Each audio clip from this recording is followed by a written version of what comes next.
ಇವತ್ತಿನ ವಿಡಿಯೋದಲ್ಲಿ ಮನೆಯಲ್ಲೇ ಕೊಬ್ಬರಿ ಎಣ್ಣೆಯನ್ನು ತುಂಬ ಈಸಿಯಾಗಿ ಮಾಡ್ಕೋಬಹುದು.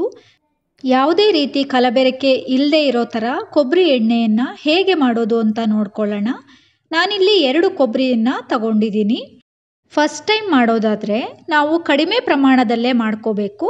ನಾನಿಲ್ಲಿ 2 ಕೊಬ್ಬರಿಗಳಿಂದ ಮಾಡೋದನ್ನ ತೋರಿಸ್ತಾ ಇದ್ದೀನಿ. ಈಗ ಇದನ್ನು ಸಣ್ಣದಾಗಿ ಕಟ್ ಮಾಡ್ಕೊಳ್ಳೋಣ. ಕೊಬ್ಬರಿ ಚೆನ್ನಾಗಿ ಒಣಗಿದ್ರೆ ತುಂಬ ಗಟ್ಟಿಯಾಗಿರುತ್ತೆ. ಅದನ್ನು ನಾವು ನಿಧಾನಕ್ಕೆ ಈ ರೀತಿಯಾಗಿ ಕಟ್ ಮಾಡ್ಕೋಬೇಕಾಗತ್ತೆ.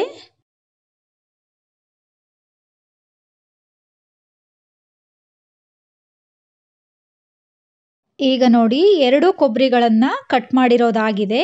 ನಾನೀಗ ಸ್ವಲ್ಪ ಕೊಬ್ಬರಿಯನ್ನು ಜಾರಿಗೆ ಸೇರಿಸ್ಕೊಂಡು ನಾನೀಗ ಅರ್ಧ ಗ್ಲಾಸ್ನಷ್ಟು ನೀರನ್ನು ಹಾಕ್ಕೊಂಡು ಇದನ್ನು ಸಣ್ಣದಾಗಿ ರುಬ್ಕೊಳ್ತಾ ಇದ್ದೀನಿ. ಮೊದಲಿಗೆ ಜಾಸ್ತಿ ನೀರನ್ನು ಹಾಕ್ಕೊಳ್ಳೋಕೆ ಹೋಗಬಾರ್ದು. ಸ್ವಲ್ಪ ನೀರನ್ನು ಹಾಕ್ಕೊಂಡು ತುಂಬ ಸಣ್ಣದಾಗಿ ರುಬ್ಕೋಬೇಕು. ಈಗ ನೋಡಿ ರುಬ್ಬಿರೋದಾಗಿದೆ. ನಾನಿಲ್ಲಿ ಒಂದು ಪಾತ್ರೆನ ಇಟ್ಕೊಂಡು ಅದ್ರ ಮೇಲೆ ಒಂದು ಸ್ಟ್ರೈನರ್ನ ಇಟ್ಕೊಂಡಿದ್ದೀನಿ. ಒಂದು ಕಾಟನ್ ಬಟ್ಟೆಯನ್ನು ಹಾಕ್ಕೊಂಡು ಅದ್ರ ಮೇಲೆ ಈಗ ರುಬ್ಬಿರೋಂಥ ಮಿಶ್ರಣವನ್ನು ಇದಕ್ಕೆ ಹಾಕ್ಕೊಳ್ತಾ ಇದ್ದೀನಿ. ಇದನ್ನು ನಾವು ಚೆನ್ನಾಗಿ ಹಿಂಡ್ಕೊಂಡು ಅದರಲ್ಲಿರೋ ಹಾಲಿನ ಅಂಶನೆಲ್ಲ ತೆಗಿಬೇಕು. ನಾನಿಲ್ಲಿ ತುಂಬ ತೆಳುವಾದ ಕಾಟನ್ ಬಟ್ಟೆನ ತಗೊಂಡಿದ್ದೀನಿ. ನೋಡಿ ಈ ರೀತಿಯಾಗಿ ಇದರಲ್ಲಿರೋ ಹಾಲಿನ ಅಂಶನೆಲ್ಲ ತೆಕ್ಕೊಳ್ಳೋಣ.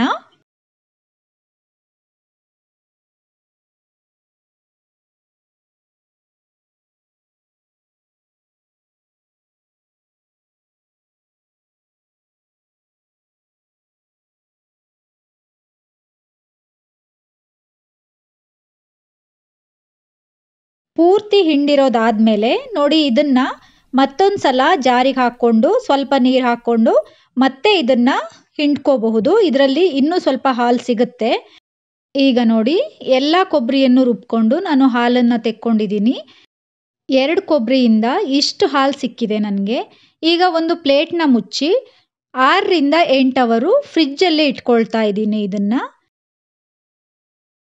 ಹಸುವಿನ ಹಾಲು ನಾವು ಫ್ರಿಡ್ಜ್ನಲ್ಲಿ ಇಟ್ಟಾಗ ಯಾವ ರೀತಿ ಕೆನೆಗಟ್ಟುತ್ತೆ ಅದೇ ರೀತಿ ಈ ಹಾಲು ಸಹ ಮೇಲ್ಗಡೆ ಕೆನೆ ಬಂದಿದೆ. ಇದನ್ನು ನಾವು ನಿಧಾನವಾಗಿ ತೆಗೆದು ಇನ್ನೊಂದು ಪಾತ್ರೆಗೆ ಹಾಕೋಬೇಕು. ನೋಡಿ ಈ ರೀತಿಯಾಗಿ ನಿಧಾನವಾಗಿ ಮೇಲೆ ಕೆನೆ ಇರೋದನ್ನು ತೆಗೆದು ಬೇರೆ ಪಾತ್ರೆಗೆ ನಾನು ಹಾಕ್ಕೊಳ್ತಾ ಇದ್ದೀನಿ.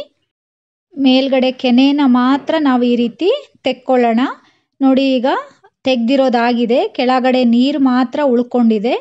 ನಾನೀಗ ಇನ್ನೊಂದು ಪಾತ್ರೆಗೆ ಟ್ರಾನ್ಸ್ಫರ್ ಮಾಡ್ಕೊಂಡಿರೋದನ್ನ ಸ್ಟವ್ ಮೇಲೆ ಇಟ್ಕೊಳ್ತಾ ಇದ್ದೀನಿ. ನೋಡಿ ಮೀಡಿಯಮ್ ಫ್ಲೇಮ್ನಲ್ಲಿ ಇಟ್ಕೊಂಡು ನಾವು ಇದನ್ನು ಚೆನ್ನಾಗಿ ತುಪ್ಪ ಯಾವ ಥರ ಕಾಯಿಸ್ತೀವಲ್ಲ ಅದೇ ರೀತಿ ನಾವಿದನ್ನು ಕಾಯಿಸ್ಕೋಬೇಕಾಗತ್ತೆ.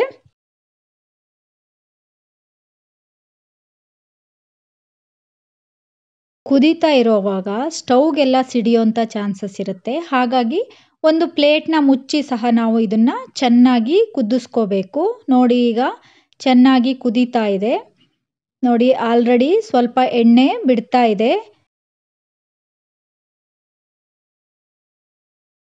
ನೋಡಿ ಈ ಹದಕ್ಕೆ ಬರೋ ತನಕ ನಾವು ಅದನ್ನು ಕುದಿಸ್ಕೋಬೇಕಾಗುತ್ತೆ.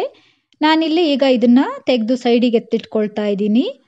ಒಂದು ಪಾತ್ರೆನ ಇಟ್ಕೊಂಡು ಚಿಕ್ಕದಾದ ಒಂದು ಸ್ಟ್ರೈನರ್ನ ಇಟ್ಕೊಂಡು ಅದ್ರ ಮೇಲೆ ಕಾಟನ್ ಬಟ್ಟೆನ ಹಾಕಿ ಹಾಲನ್ನು ಕುದಿಸ್ಕೊಂಡಿರೋದನ್ನ ಅದ್ರ ಮೇಲೆ ಹಾಕ್ಕೊಂಡು ನೋಡಿ ಈ ರೀತಿಯಾಗಿ ನಿಧಾನವಾಗಿ ಹಿಂಡ್ಕೋಬೇಕು. ಗಟ್ಟಿಯಾಗಿ ಹಿಂಡಿ ಅದರಲ್ಲಿರೋ ಪೂರ್ತಿ ಎಣ್ಣೆ ಅಂಶನೆಲ್ಲ ತೆಗಿಬೇಕಾಗತ್ತೆ. ನೋಡ್ತಾ ಇದ್ದೀರಲ್ಲ, ಎಲ್ಲ ಹಿಂಡ್ಕೊಂಡಿದ್ದಾದ್ಮೇಲೆ ಇನ್ನೊಂದು ಸಲ ಸ್ಟವ್ ಮೇಲಿಟ್ಟು ಒಂದು 2 ನಿಮಿಷ ಬಿಸಿ ಮಾಡ್ಕೊಳ್ಳೋಣ ಎಣ್ಣೆನ. ನೋಡಿ ಇವಾಗ ಆಗಿದೆ. ಇದನ್ನು ಒಂದು ಬೌಲ್ಗೆ ಶೋಧಿಸ್ಕೊಳ್ತಾ ಇದ್ದೀನಿ. ನೋಡಿದ್ರಲ್ಲ ಎಷ್ಟು ಈಸಿಯಾಗಿ ಕೊಬ್ಬರಿ ಎಣ್ಣೆನ ಮನೆಯಲ್ಲೇ ಮಾಡ್ಕೋಬಹುದು ಅಂತ.